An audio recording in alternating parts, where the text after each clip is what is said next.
Hello folks, I'm recording a video. I know this video is going to go long. I got a big pile of props over here that I'm going to do stuff with, and I don't know what I'm going to do. I just kind of showing off some different things and sharing some ideas and thoughts. It's all about art. This is turning into the art conversation. Nobody's really talking about making games, but it's 1/3 of what is a game. So first I wanted to just respond about this idea of filling the page and all that, and big art and small art. You don't have to fill the page. I agree with everything POV said. You know, if you're designing a character, you're going to need space to know what you're doing. But you need to, if you want to develop your art skills, you need to do both big and small. And here's, I'm going to show you an example. Okay, let's say I'm drawing a small character over in this corner, and watch what my hand does here.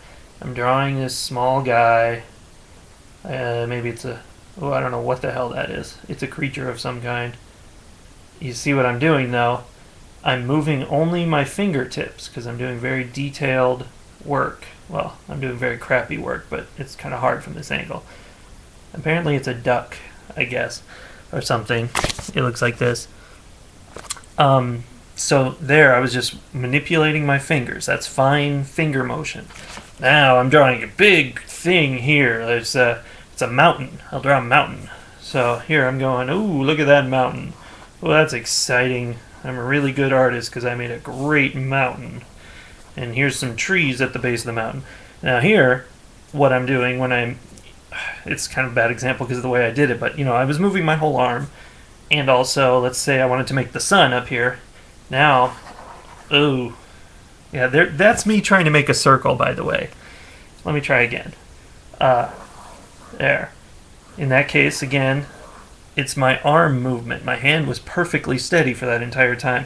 By the way, if you ever want to draw a circle, just go over it a whole bunch of times, and on average, it's round. So, there you go.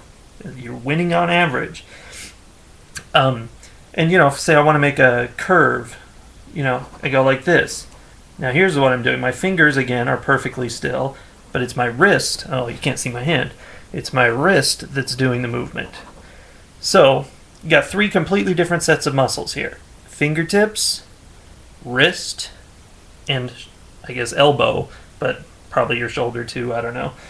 So, all of those muscles really suck when you're born, and you go, meh. So, as you get older, you have to practice with all the different muscles. You develop your little tight finger skills, you're going to be able to draw detailed little things. You develop your wrist and arm movements, you're able to make good, smooth shapes.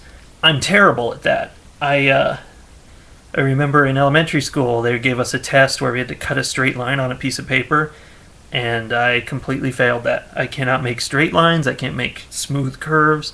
Those big motions, I'm terrible at them, and I haven't done a lot of practice with it. So, again, all this talk about big versus small, that's about me. It's my recommendation to everybody, but I'm talking about my own personal issues when I say that. So, yeah, practice all the scales. It's all important, and it's all going to help your mouse skill, too, for computer art. Speaking of which, this is what we call a tablet.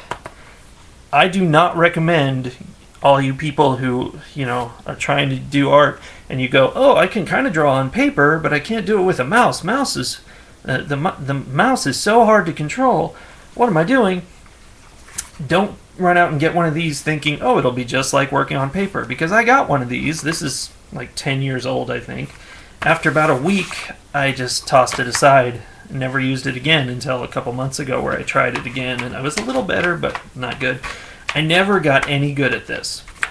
And I know that with practice I would have gotten good at it, but it is nothing like drawing on paper, because, here I am drawing on it, and there I am looking at the screen. You can't look where you're drawing, which is very different from paper and very uncomfortable. Now, if you got one with a screen, my theory is that would be just like drawing on paper. But I don't know because I've never tried it. So anyway, don't go into one of these with the false illusion that you're going to be able to pull that off. Your muscle skills will probably be good, translating from paper to there, so it might be helpful, but I would recommend not just running out and buying one of these and thinking it's going to work, because it's a scary prospect. In terms of learning art, let me just say that the only way to do it is to practice every day. You look at Penny Arcade, click the first comic button on the Penny Arcade site, you're going to see a really badly drawn comic. Click today's comic on Penny Arcade and you'll be amazed at the quality. And we own the books of the whole series. I could have totally brought those out. Ooh, that would have been a good prop. Here, look at, this is some scratch point or something. I forget what they call it. While I go grab that book.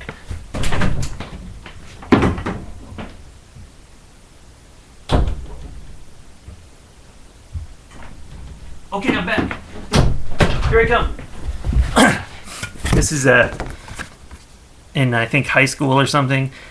We had to do a scratch point. This is where, it's a piece of paper with black paint smeared over it, and then you take something pointy and you scrape off the paint, which, now I'm out of breath, is very hard to do because, you can't prepare it with pencil or anything. You just have to go for it.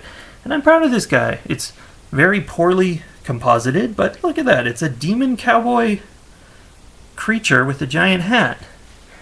And the proportions are pretty bad, but they're within acceptable range. Anyway, I have a comment regarding that issue, but here's volume 1 of Penny Arcade. I think this is the first Penny Arcade comic. I'm not sure. Looks like this. Pretty crappy little drawing. I mean, it's alright, but whatever. This is volume 5, which is as far as we have. It's still a couple years old. The difference is this. Let me position it. It's far better. And since this time, he's really developed even much further. And the point of that is, he drew a comic 3 times a week, plus probably a lot of drawing in between, and that's the only way. Absolutely. I recommend art classes, which is where I bring this up. Art classes will give you all kinds of different tasks, and you'll be like, why am I doing scratch point? That's not a skill I need. But it's teaching you about lights and darks, negative spaces, things like that. And every one of these different things, like you work with charcoals, you'll be like, why are we using charcoals? Charcoals are stupid, I hate them. But as you work with charcoals, they're nothing but shading light and dark areas to different degrees. And that teaches you, now you know about lights and darks, and you learn about it, and you can employ that with your pencil work. And the last thing I just want to show you real quick, as I was talking about, I like to draw small. After college, I went through my high school and college notes, and this is Chester Cheeselog. Oh, over here, Chester Cheeselog. He says, "Hey babe, have a cheese log." He's the Cheeselog mascot. And there's actually another picture of him here. Chester so hard to do in reverse. Chester the Conqueror standing over the bodies of his enemies, and he says, "Yo, death to all who oppose me, okay?" I don't know why. That's just what he does. Oh, look, there's Satan. This is Satan. Wait, where? Oh, Satan. And he's wearing a robe that says "Evil kicks ass" because he's Satan. Anyway, these are a collection of my favorite doodles from college. I literally cut them out of the pages they were on. You can see in this picture, you can see some of the text from the paper it was on. I cut them out, put them together, and photocopied it so that I would have them for eternity because they're my favorite doodles of mine. Look here at the top. It's a bird saying chirp and another bird sitting on his head saying tweet. That's the kind of quality you don't expect. Hey, look. Vampire in an Izod turtleneck. It's labeled and everything. But yes, as you can see, it's almost all really small drawings. There's a few big ones. And that's always been my forte. But sometimes I try to branch out, draw big things. Sometimes I try to branch out really far. And this is very hard for me. And copy from photos and stuff like that. This is a wolf. And that's where you're really gonna make progress. You can even trace images and find that you'll develop a lot by doing that. No fooling. This is a ridiculously long video. Goodbye.